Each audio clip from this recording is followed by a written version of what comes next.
اب میں بتانا چاہتی ہوں کہ انسان اللہ تعالیٰ کی اطاعت اس وقت نہیں کر سکتا جب تک کہ اسے چند باتوں کا علم نہ ہو اور وہ علم یقین کی حد تک نہ پہنچا ہوا ہو۔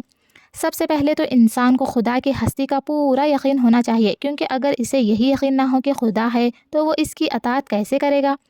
اس کے ساتھ خدا کی صفات کا علم بھی ضروری ہے۔ جس شخص کو یہ معلوم نہ ہو کہ خدا ایک ہے اور خدائی میں کوئی اس کا شریک نہیں، وہ دوسروں کے سامنے سر جھکانے اور ہاتھ پھیلانے سے کیوں کر بچ سکتا ہے؟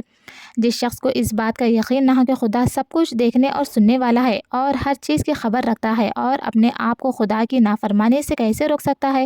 اس بات پر جب تم غور کرو گے تو تم کو معلوم ہوگا کہ خیالات اور اخلاق اور اعمال میں اسلام کے راستے پر چلنے کے لیے انسان میں جو صفات کا ہونا ضروری ہے، وہ صفات اس وقت تک اس میں پیدا نہیں ہو سکتی جب تک کہ اس کو خدا کی صفات کا ٹھیک علم نہ ہو، اور یہ علم بھی محض جان لینے کی حد تک نہ رہے بلکہ اس کو یقین کے ساتھ دل میں بیٹھ جانا چاہیے۔